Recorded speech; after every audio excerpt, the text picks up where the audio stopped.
अस्सलाम वालेकुम। डिस्कस करते हैं topic 1.5 significant figures. Previous topic में डिस्कस किया कि एरर एंड अनसर्टेनिटीज कहीं ना कहीं एग्जिस्ट कर सकती हैं किसी भी क्वांटिटी के अंदर। और एरर और अनसर्टेनिटी क्या है कि कोई भी गलती हो जाना या उसमें गैर यकीनी तौर पर थोड़े बहुत चेंजेस आ जाना। अब जब यहाँ पर कोई चेंज आ जाता है, जब अनसर्टेनिटी हम कहते हैं कि एग्जिस्ट कर सकती है, 100% कभी भी एक्यूरेट रिजल्ट नहीं आ सकता, तो उसमें भी फिर हम किस हद तक डिजिट्स को कंसीडर कर सकते हैं कि ये बिल्कुल परफेक्ट हैं और किन डिजिट्स को हमें निगलेक्ट कर देना चाहिए। जैसे कि एक रीडिंग लेट सपोज यहाँ पर आ जाती है 1.476853, इतनी लंबी आ गई। लेकिन क्या ये सारे के सारे डिजिट्स मुझे चाहिए थे? हमें अपनी रीडिंग में लेट सपोज पहले कहा गया कि 3 डिजिट्स लिखें, ठीक है, कोई से 3 डिजिट्स लिखते हैं। अब क्या हम कर देंगे 1.47, क्योंकि ये प्रॉपर 3 डिजिट्स बन रहे हैं। इसी तरह से अगर इतनी लंबी वैल्यू को ना भी देखा जाए, हम आमतौर पर ही जो लिखते हैं वो बस डेसिमल के बाद पहली 3 को कंसीडर करके लिख देते हैं। लेकिन कोई ना कोई तो अप्रोप्रिएट मेथड होना चाहिए, कोई ना कोई तो ऐसी चीज़ होनी चाहिए जिससे हमें पता चले कि प्रॉपर आंसर हमारा ठीक होगा या नहीं होगा। तो ये सिग्निफिकेंट फिगर्स का टॉपिक बहुत ज़्यादा इंपॉर्टेंट है। इवन मैट्रिक में भी इसके बारे में पढ़ा होता है, इंटर में भी पढ़ते हैं और मास्टर्स लेवल पर भी जाके some time in significant figures से क्वेश्चंस पूछ लिया जाता है। ये सिग्निफिकेंट फिगर्स किस बारे में इंफॉर्मेशन प्रोवाइड करते हैं कि अगर तमाम एक्यूरेटली नॉन डिजिट्स हमें पता हो, all accurately non digits plus first doubtful digit, तो इसमें क्या पता चला कि अगर अभी भी हम इस अपनी वैल्यू में देखें तो क्या है कि 1 बिल्कुल सही है, बिल्कुल एक्यूरेटली नॉन है, 4 दोनों एक्यूरेट है, 7 एक्यूरेट है। उसके बाद यहाँ पर तो अभी हम लोगों ने इसी को फर्दर कंसीडर किया है। लेकिन अगर हम कह देते हैं कि पहली रीडिंग हमने इसी इंस्ट्रूमेंट से ली तो ये वाली आई, नेक्स्ट हमने ली है तो यहाँ पर अब 7 आ गया। तो इस 7 की वजह से क्या हो रहा है कि यहाँ पर डाउट कंसीडर होने लग गया कि ये 6 होगा या 7 होगा। तो क्या करना है हमने कि तमाम एक्यूरेटली नॉन डिजिट जहाँ तक हमें पता थी और उसके बाद फर्स्ट डाउटफुल डिजिट को कंसीडर कर लेना है।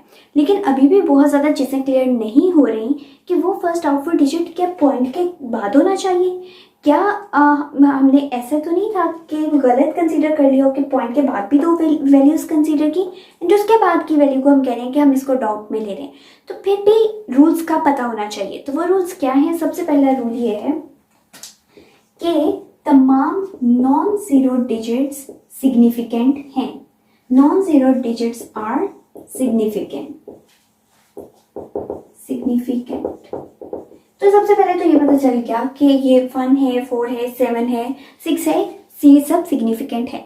लेकिन हर रीडिंग के लिहाज से तो हमें डिफरेंट तरह के रिजल्ट चाहिए होते हैं ना। जिस तरह अब यहाँ पे तो कोई जीरो एग्जिस्ट ही नहीं कर रहा, सारे के सारे डिजिट्स हैं, तो क्या हम ये कह सकते हैं कि सारे ही सिग्निफिकेंट होंगे? ऐसा नहीं है। तो उसके लिए बाकी रूल्स को डिस्कस करना ज़रूरी है। अब क्या हम जब नॉन ज़ीरो की बात कर रहे हैं, तो जीरोस क्या कंसीडर हो सकते हैं सिग्निफिकेंट या नहीं हो सकते? तो उसकी आ जाती है कंडीशन। पहली कंडीशन क्या है कि अगर जीरो इन बिटवीन एग्जिस्ट कर रहे होंगे, इन बिटवीन 2 डिजिट्स, तो उस टाइम पर हम क्या कहेंगे कि वो सिग्निफिकेंट है। किस तरह से कि ये 44 लिखा गया है। 44 क्या है? एक सिंपल सी अमाउंट है। अगर हम इसी के दरमियान क्या डाल दें, 2 जीरोस डाल दें, 4004, तो ये हमें वैसे ही आइडिया हो रहा है कि हमारे लिए 44 की वर्थ क्या है एंड 4004 की क्या है। तो ये सिग्निफिकेंट हुए ना। तो जब भी 2 डिजिट्स के दरमियान जीरोस आ रहे होते हैं उसको सिग्निफिकेंट फिगर्स में कंसीडर किया जाता है। नेक्स्ट आ जाते हैं, अगर यही जीरोस लेफ्ट साइड पर एग्जिस्ट कर रहे होते हैं, लेफ्ट साइड के जीरोस, उसमें क्या हो सकता था कि 0044। क्या मैं बोलूँगी कि मेरे पास 0044 रुपीज़ हैं या 0044 रुपीज़ हैं, तो ये 00 मेरे लिए कोई अहमियत के हामिल नहीं है, ये बिल्कुल भी सिग्निफिकेंट नहीं है। तो लेफ्ट साइड वाले जीरोस को निगलेक्ट कर दिया जाता है, वो सिग्निफिकेंट फिगर्स में नहीं आते। तो लेफ्ट जीरोस क्या हैं? Non significant, non significant. अब आ जाते हैं राइट साइड वालों पे, राइट 0। ये सिग्निफिकेंट हो भी सकते हैं और नहीं भी हो सकते, ये डिपेंड करता है। अब ये किस चीज़ पे डिपेंड करता है? ये इस चीज़ पे डिपेंड करता है कि अगर तो जीरोस इस तरह एग्जिस्ट करें कि 4.000 या 8000, तो इसमें हमें क्या देखना पड़ता है कि जिस चीज़ से हमने रीडिंग ली है उसका लीस्ट काउंट क्या था, वो किस हद तक वैल्यूज को मेजर कर सकता है। अगर उसका लीस्ट काउंट होगा 0.001, इसका मतलब है कि पॉइंट के बाद 3 डिजिट्स कंसीडर किए गए हैं। तो यहाँ पर भी देखें 4.000, इसका मतलब है कि इन जीरो को कंसीडर करना पड़ेगा और ये होंगे सिग्निफिकेंट जीरोस। अब इसी तरह अगर 8000 वाली वैल्यू में हमारे पास लीस्ट काउंट ही चेंज हो जाए या इसके बाद भी पॉइंट के बाद सिर्फ 2 वैल्यूज एग्जिस्ट कर रही होती, जबकि हमें पता होता कि ये किलोग्राम्स में मेजर की गई है या किसी भी चीज़ में किसी भी इंस्ट्रूमेंट से ये मेजरमेंट ली गई है, तो उसके लीस्ट काउंट के अकॉर्डिंग इसकी बे नंबर्स को कंसीडर कर लिया जाना था।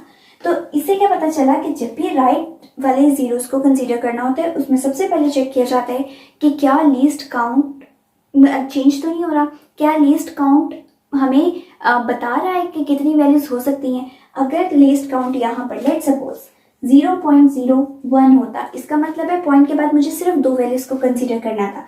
इस टाइम पर ये वाला जीरो बिल्कुल खत्म हो जाना था कि पॉइंट के बाद 2 वैल्यूज होनी चाहिए, तो ये हमारा सिग्निफिकेंट फिगर में आ गया। अब नेक्स्ट हम बात करें तो साइंटिफिक नोटेशन की बात आ जाती है। साइंटिफिक नोटेशन में लिखी गई टर्म्स को किस तरह कंसीडर किया जाएगा। अब साइंटिफिक नोटेशन में अगर मेरे पास यहाँ पर लिखा हुआ है कि 1.84 × 10⁻³ आगे कोई भी यूनिट हो सकता है, मैं यूनिट की भी बात नहीं करी। तो क्या हुआ कि इस साइंटिफिक नोटेशन को हम कंसीडर किए बगैर इससे पहले जितने भी डिजिट्स हैं उन सबको सिग्निफिकेंट डिजिट्स कंसीडर करेंगे। तो ये 1.84 हम तीनों को सिग्निफिकेंट कंसीडर कर रहे हैं, इसका मतलब है इसमें 3 सिग्निफिकेंट डिजिट्स मौजूद हैं या सिग्निफिकेंट फिगर्स मौजूद हैं। तो ये सबसे पहला हमारा क्राइटेरिया होना चाहिए कि हम पहले जीरोस को चेक करें, नॉन जीरोस सब कंसीडर कर ली, फिर बात आई जीरोस पे कि जीरोस कहाँ कहाँ पर एग्जिस्ट करें, तब हम उनको सिग्निफिकेंट कह सकते हैं। और अगर कोई वैल्यू साइंटिफिक नोटेशन में बताई जा रही है तो उसको कैसे कंसीडर किया जाएगा। नेक्स्ट अब हम कंसीडर करते हैं मल्टीप्लिकेशन और डिवीजन के केस में कि बहुत सारी वैल्यूज आ रही हैं, तो उस बिहाफ पर जब हम मल्टीप्लाई करेंगे किसी चीज़ को या डिवाइड करेंगे तो आंसर में सिग्निफिकेंट फिगर्स को कैसे लिखा जाएगा। तो जब हम मल्टीप्लाई या डिवाइड कर रहे होते हैं उस टाइम पर किस तरह से सिग्निफिकेंट फिगर्स को कंसीडर किया जा सकता है। तो यहाँ हम बात करने वाले हैं मल्टीप्लिकेशन एंड डिवीजन की। दोनों के केस में एक ही सा रूल अप्लाई होता है। जिस तरह हम सपोज कर लेते हैं कि यहाँ पर वैल्यूज हैं 10⁻³ मल्टीप्लाई विथ 5.6 × 10⁻² divided by 7.356 × 10⁻⁴। सो मैंने बिल्कुल रैंडम सी वैल्यूज को चूज कर लिया। अब इनको मल्टीप्लाई करके डिवाइड कर रहे हैं, ये बिल्कुल एग्जैक्ट आंसर नहीं है, मैं एक रैंडम आंसर को चूज कर रही हूँ यहाँ पर और मैं कह देती हूँ कि ये बन गया 3.2547 × 10⁻⁻, यहाँ पर कर देते हैं 1। तो ये बिल्कुल एग्जैक्ट करेक्ट वैल्यू नहीं है, मैंने एक रैंडम वैल्यू को चूज किया है। अब इसमें अगर मुझे कंसीडर करना है कि सिग्निफिकेंट फिगर्स क्या होंगे, क्या मुझे अब ये तो पता चल रहा है कि पावर आ रही है 10⁻⁻1, लेकिन कोई ना कोई तो यहाँ पर वैल्यू होनी चाहिए जो बता सके कि ये पूरा आंसर नहीं कंसीडर करना, कोई सही वाला आंसर कंसीडर करना है। तो उसका तरीका क्या है कि उस वैल्यू को ढूंढना है जिसमें सिग्निफिकेंट फिगर्स की या जिसमें डिजिट की तादाद ही सबसे कम होगी। हमें ये पता है कि साइंटिफिक नोटेशन को सिग्निफिकेंट फिगर्स में कंसीडर नहीं किया जाता, तो इनको ख़त्म कर देना है। उससे पहले आने वाली वैल्यूज़ तमाम सिग्निफिकेंट कंसीडर होती हैं। यहाँ तक हमें तीनों में पता था, लेकिन अब इसका रूल क्या है कि जिसमें लीस्ट नंबर होंगे, लीस्ट डिजिट्स होंगे, लीस्ट सिग्निफिकेंट डिजिट्स होंगे। इसमें देखें 3 है, 5, 4, 8। इसमें देखें कितने हैं, 2 हैं, 3 एंड 1, 2, 3, 4। इसमें 4 है। तो सबसे छोटी वैल्यू कौन सी है जिसमें लीस्ट नंबर्स आ रहे हैं, वो है 5.6। इसका मतलब है जब आंसर में भी कंसीडर करना है तो सिर्फ और सिर्फ इसी वाली को कंसीडर करना है, बिल्कुल इसी पैटर्न पे। और इसका पैटर्न क्या है कि पॉइंट के बाद एक डिजिट है और पॉइंट से पहले एक डिजिट है, तब मिला के 2 बने। इसका मतलब है ये 3.2 इंटू 10⁻⁻1 या जो भी आंसर होगा सिर्फ उसको कंसीडर करना है। तो ये बहुत ज़्यादा इंपॉर्टेंट पॉइंट है इस हवाले से कि जो जिसमें लीस्ट नंबर एग्जिस्ट कर रहा होगा सिर्फ उतने डिजिट्स को कंसीडर करना है, उसके बाद आंसर को कंसीडर नहीं करना, ख़त्म कर देना है। अब ख़त्म करने का भी तरीका है। क्या पता कि मेरे पास जो मैंने बिल्कुल ख़त्म एकदम से कर दिया, लेकिन इसके बाद जो वैल्यूज एग्जिस्ट करी थी, यूँ भी हो सकता था कि यहाँ पर 8 होता या 7 होता, बड़ी वैल्यू होती 5 से, तो हमें तो पता है कि तब राउंड ऑफ भी करना पड़ता है। अब यहाँ पर राउंड ऑफ को भी कंसीडर किया जाएगा। तो राउंड ऑफ करने के भी तरीके होते हैं।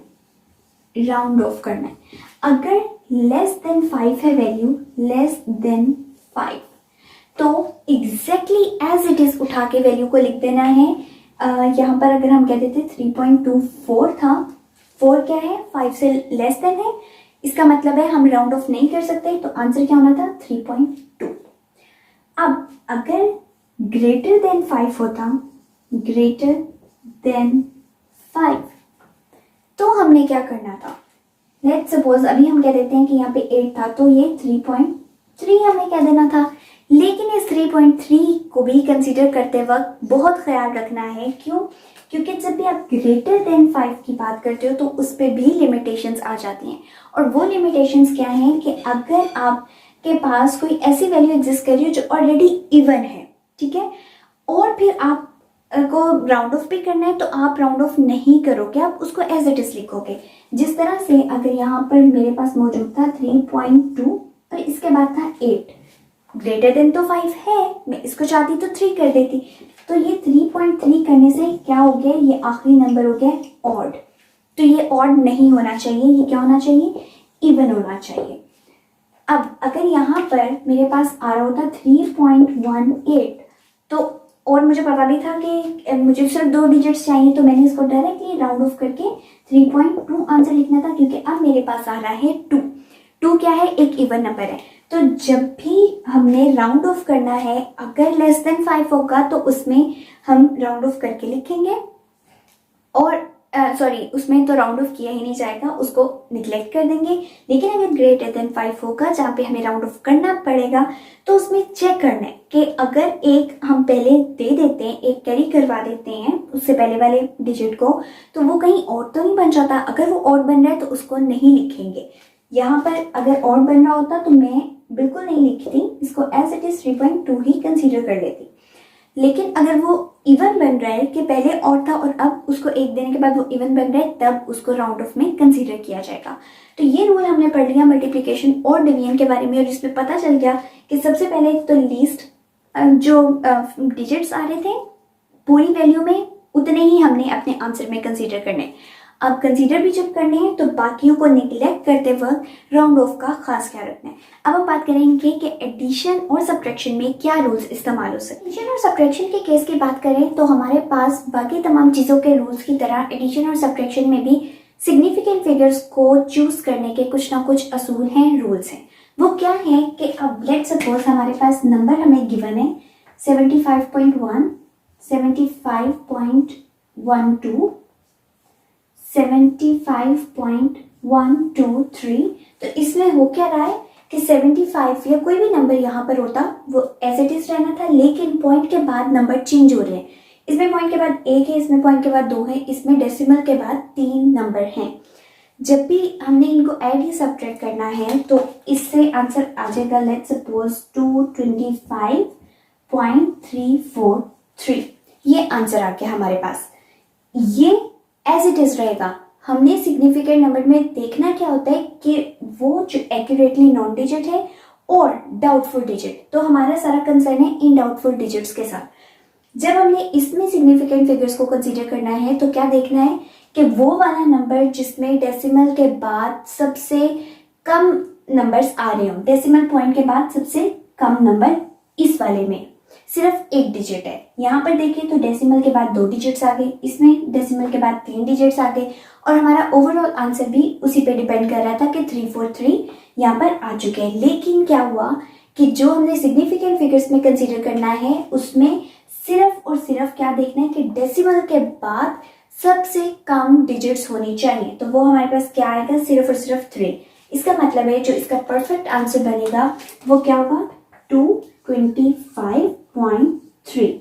तो इस तरह से हम एडिशन और सब्ट्रैक्शन के लिए सिग्निफिकेंट फिगर्स को चेक करेंगे। इसी तरह एक और एग्जांपल ले लेते हैं। लेट सपोज यहाँ पर आ रहा होता है 10.23, 10.234, 10.2346। तो अब जब इन तीनों को ऐड किया जाना था यहाँ पर 30 तो बिल्कुल एक्जैक्टली रहना था, लेकिन पॉइंट के बाद हमने कितने डिजिट्स को कंसीडर करना था।